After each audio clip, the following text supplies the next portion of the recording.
A week after the wedding, her son passed away unexpectedly, but what left his mother in shock was receiving a letter from him soon after. In the splendor of the setting sun, Susan and Michael's wedding ceremony unfolded in serene splendor on the beach, where the sky became a testament to their undying love. The two young people, just 26 years old, had carefully planned this moment, which for them symbolized the beginning of a new life together. The love between Susan and Michael has blossomed over the past 3 years, but not without challenges. Mary, Michael's mother, had never welcomed Susan. Mary's animosity was attributed to jealousy, since, as an only child, Michael was always the reason for her life. She struggled to accept the new woman who would share her precious child.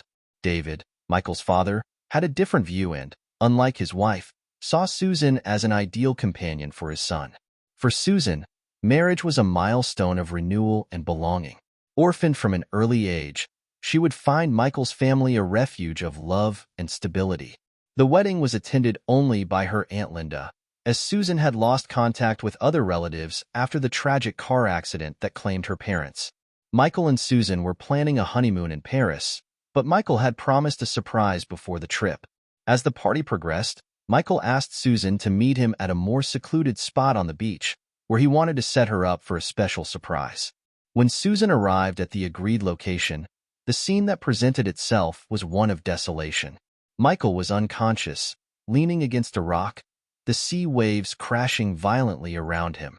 At first, Susan thought he was just joking, but as he got closer, her heart sank with terror. Michael was lifeless, and the reality of the disaster hit her with the force of a blow. Susan, desperate, tried everything to revive him, but her struggle was in vain. Painful memories from his own childhood, when he received the news of his parents' death, returned with devastating force. Her sadness and despair were evident as she ran back to the party, her wedding dress dirty and torn, tears mixing with the beach salt. Upon arrival, Susan met the horrified looks of the guests. She tried to scream, but the words wouldn't come out, as if she were trapped in a nightmare. Mary, recognizing the gravity of the situation, threw herself into getting answers from Susan. Michael's mother, upon hearing confirmation of her son's death, collapsed in shock and agony, her fury becoming almost palpable. The search for revenge drove her to the scene, where she found her son dead and a dagger stuck in his heart. Consumed by rage, Mary withdrew her dagger and advanced towards Susan, accusing her of murder. The scene became increasingly chaotic, with David and others trying to restrain Mary.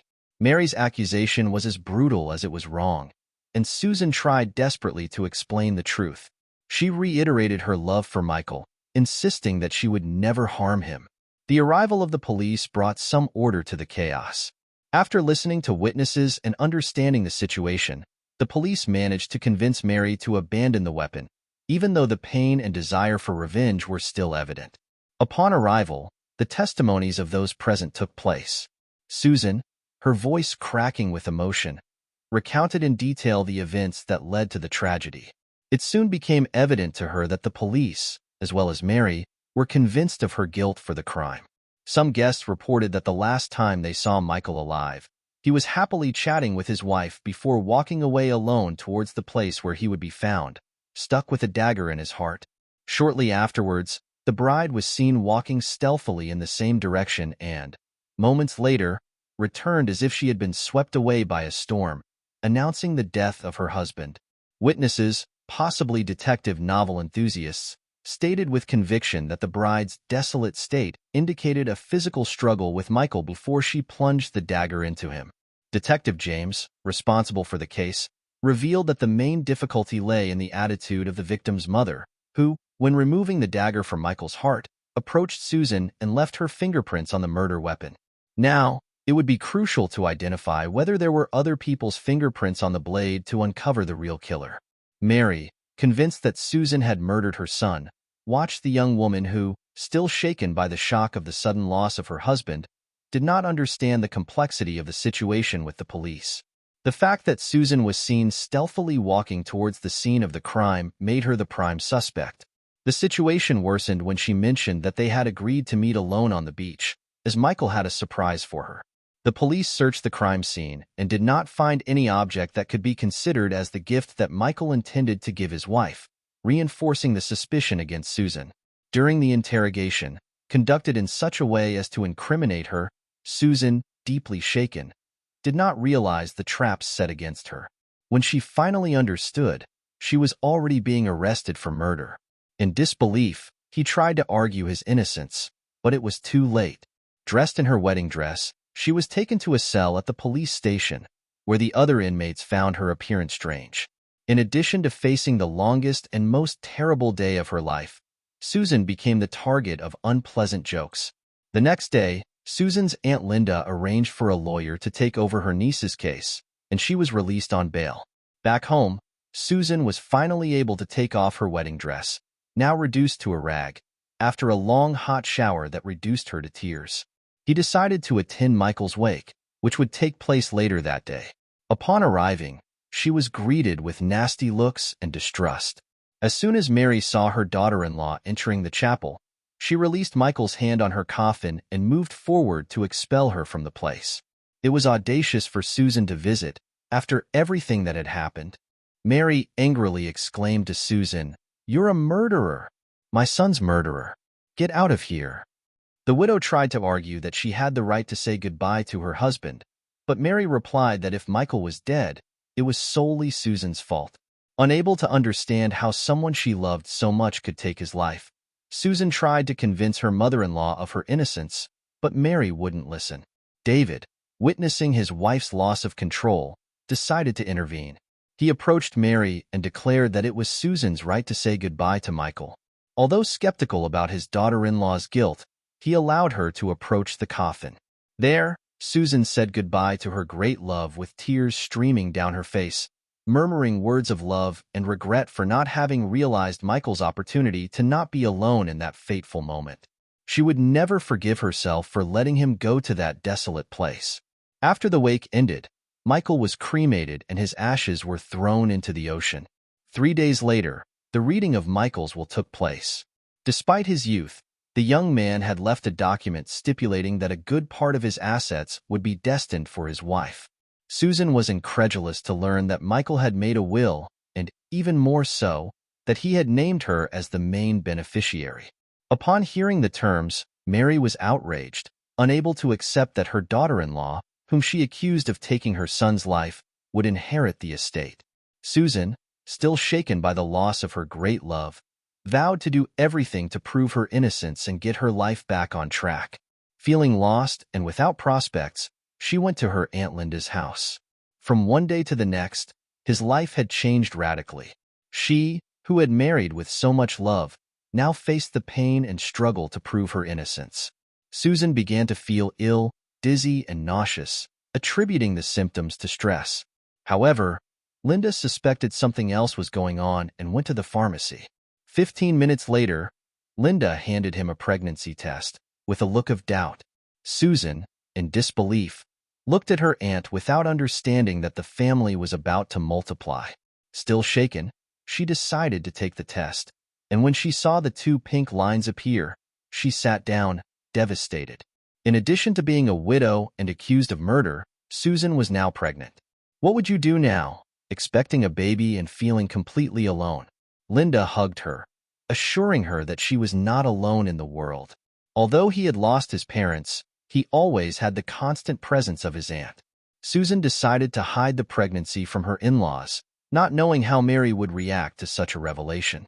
Michael's case seemed to get more complicated at every turn. Detective James, despite his experience, was increasingly inclined to focus his suspicions exclusively on Susan. His investigation seemed obstinate, almost blind, ignoring any clue that pointed in another direction. James didn't ask questions about the other guests. He wasn't interested in knowing if anyone had been absent from the party or if something strange had caught his attention that night. It was as if he had decided from the beginning that Susan was to blame and that everything else was just a distraction. Linda, determined to prove her niece's innocence, decided not to sit idly by. He knew that he could not fully trust the investigation carried out by James and, therefore, decided to take control of the situation. She began contacting some of the party guests, asking everyone if they had noticed anything out of the ordinary, if anyone had moved away from the tent where the celebration was taking place, or if they had seen anyone heading towards the place where Michael was found dead. The responses Linda got were mostly discouraging. Almost everyone said the same thing. They only realized something was wrong when Susan appeared at the tent door, visibly upset. Linda's hope was beginning to wane, but she decided to make one last attempt.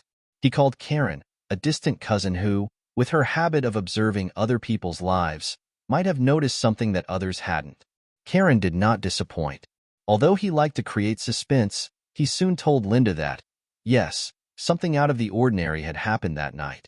A person had come out of the tent and headed in the same direction as Michael before Susan. With an almost provocative certainty, Karen stated that when she revealed who this person was, Linda wouldn't believe it. Linda, distressed, begged her to reveal her name, but Karen preferred to do it in person. To save her niece, Linda arranged to meet Karen at a cafe.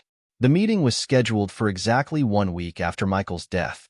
Meanwhile, Mary, Michael's mother, was experiencing her own torment. A letter, addressed to her, and with her son's name as the sender, arrived unexpectedly. Mary's heart sank when she saw Michael's name on the envelope. For a brief moment, she felt that the nightmare would finally end, that her son would return to her. However, upon opening the letter, Mary was confronted with a harsh reality. The letter had been written the day before Michael's death, and in it, he asked Mary to accept Susan, the woman he had chosen as his wife. Michael mentioned a surprise he had prepared for Susan, something that supposedly should have already been discovered. When Mary finished reading, she was confused. What surprise was that? And what was that envelope that Michael mentioned? For the first time since her son's death, Mary began to question her own suspicions about Susan. Determined to discover the truth, Mary went to Linda's house to talk to Susan. Susan, who was in a state of deep vulnerability, didn't want to face Mary, but she gave in and the two sat down to talk. Mary showed the letter to Susan, who read with great emotion everything Michael had written about her. Susan then clarified that she had not received any envelopes after the wedding. The two women, united by pain and the need to understand what had happened, concluded that the envelope was probably kept in Michael's safe, in the apartment he had prepared for Susan to live in. Meanwhile, Linda arrived at the cafe where she had arranged to meet Karen half an hour before the agreed time. He didn't want to risk being late, as he knew that this conversation could be crucial to saving his niece. However, time passed and Karen did not appear. An hour passed, and Linda began to worry. That's when a police car passed at high speed in front of the cafe. Two women who were at the scene commented that the police had been called because a woman had been found dead nearby. Upon hearing that the victim had very intense orange hair, Linda felt a shiver run down her spine. That was the exact shade of Karen's hair. Desperate, Linda ran to the place where the curious were gathering. Upon arriving, he was faced with the terrible scene. Karen was dead, lying on the floor, with a stab wound to the heart. The strangest thing, however, was the murder weapon. It was an old letter opener, an elegant but unusual object these days. The sight of Karen's lifeless body not only devastated Linda, but also awakened in her a new conviction. If the killer's modus operandi was the same, then his niece could not be to blame for Michael's death. After all, Susan was not present in the area when Karen was murdered. Back at Michael's apartment, Susan and Mary found the safe. They tried to open with some important dates, without success. Finally, Susan suggested the date when she and Michael met. The safe opened, revealing some documents, family jewelry, and a manila envelope with Susan's name written on it, in handwriting that Mary immediately recognized as Michael's. Susan's heart raced as she opened the envelope. I couldn't believe what I saw. Linda, still trying to convince James of the connection between Karen's death and Michael's, narrated in detail the conversation she had with her cousin. Although James was stubborn, Linda noticed that he was beginning to see meaning in his words. After all, Karen's death did, in fact, seem to be connected to what happened on the beach. But the question that hung over both of them was, who would be interested in eliminating Michael? And what would Karen have seen that resulted in her death? Linda suggested that James investigate who Karen had spoken to before heading out to meet her. Perhaps she had tried to gain some advantage from the person she intended to report. Despite not knowing Karen intimately, Linda was well aware of the reputation the woman had in the family. Coming from the less fortunate part of Mary's family, Karen was seen as the one who always begged for favors and money, and perhaps this was her fatal mistake. Karen was looking for some financial advantage, and it seemed her recent actions indicated something sinister. The detective, upon combing through phone records, discovered that Karen had called Mary's house shortly after hanging up with Linda. This raised suspicions, and an alarmed Linda decided to call her niece Susan. Only then did he notice a message that Susan had sent a few hours earlier. "Auntie, I'm going with Mary to the apartment. We need to get something there, but I shouldn't be long. Don't worry, she's calm." Reading that message made Linda's heart race, because upon learning that Karen had called Mary, her mind imagined the worst. Overcome with fear, Linda insisted that James accompany her to her niece's apartment. When they arrived, they found Mary on the sofa, calmly drinking a shot of whiskey. Mary's apparent serenity contrasted with Linda's anxiety, who immediately asked about Susan's whereabouts. Mary, with an almost frightening air of calm, said she didn't know where Susan was. Linda, already on the verge of a fit, noticed Mary reach into her pocket and, with unsettling calm, reveal a manila envelope. Linda, with shaking hands, took the envelope with her niece's name and several photos fell out of it. When analyzing the images, Linda was astonished. The woman in the photos was her sister, Donna, Susan's mother. But there was something strange. Donna looked older, much older than when she supposedly passed away. How was this possible? Inside the envelope, there was also a report. It was a detective's diary, revealing a shocking truth. Donna was alive. Michael, Susan's fiancé, had begun a private investigation to understand how his beloved's mother had actually died.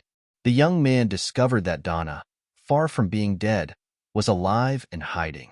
The report detailed that Donna and her husband John, Susan's father, had testified against corrupt co-workers. Both worked for a company that supervised public works, and these colleagues received bribes to ignore irregularities. When the accident that killed John occurred, Donna understood that she would need to disappear to protect her daughter. She faked her death and entrusted Susan to Linda's care. But that didn't explain where Susan was now, nor why Michael was murdered. Mary, ever enigmatic, pointed to the report, suggesting it contained answers. James, upon reviewing it, recognized a familiar name among those reported by Donna and John. Your heart raced, but before you could process everything, your phone rang. On the other end of the line, an agent announced that there was an eyewitness to Michael's murder waiting at the police station to give a statement. Wasting no time, James and Linda rushed to the police station. Once there, Linda was surprised to see Susan. But the biggest shock came when entering the police chief's office. There was Donna, alive, aged, but with the same sweet and determined look. The reunion between the sisters was emotional, but there was no time for conversations. Donna had a mission: to tell the police chief everything she knew. While they waited, Susan revealed to her aunt what her mother was telling her. On the day of the wedding, Michael planned a surprise for Susan by taking Donna to the ceremony. But Donna, fearing for her safety, insisted that she must remain hidden as the danger had not passed. She was right. The most powerful man among those denounced by Donna and John was still free and determined to silence her. To Michael's surprise, this man was his own father, David. Michael was devastated to discover that his father was not only corrupt, but also responsible for the accident that killed John and forced Donna into hiding. Confronting him, Michael demanded that David turn himself in to the police, but instead, David attacked his own son, accidentally killing him. Donna, a witness to the crime, ran away scared. But upon learning that her daughter was being accused of the murder, she decided it was time to report herself to the police. While Donna narrated these events to the police chief, Susan revealed to her aunt that she found her mother leaving the house to go to the police station. Mary, in turn, knew that David was the real culprit as soon as she read the report. Karen, who was watching David during the party, noticed something strange when he returned with a blood stain on his shirt and saw an opportunity to blackmail him. However, David, determined not to be manipulated, killed Karen using the same letter opener he used against Michael. In the end, Susan decided to tell her mother-in-law that she was pregnant. The news brought new meaning to Mary's life, who, after so much suffering, found joy with the arrival of her grandson, named Michael. David was arrested and convicted for his crimes, and the entire country laughed at him when police captured him in an intimate moment, making him the target of social media ridicule. Susan used the inheritance left by Michael to raise her son and do charity work, while Donna was finally able to live in peace with her daughter and sister. Linda and James, who were now starting to go out together, recognized that each other's help was essential in solving these crimes, bringing justice and ending a dark chapter in their lives. I hope you enjoyed the video. Don't forget to leave yours like. Your support makes all the difference and helps us continue to bring you more amazing content. Do you have any opinions, questions, or suggestions? Leave a comment here below. I love reading and responding to what you have to say. And if you are not yet subscribed to the channel, subscribe now and activate the bell so you don't miss any news. We have new videos every day, and you won't want to miss out. Thanks for watching. See you in the next video.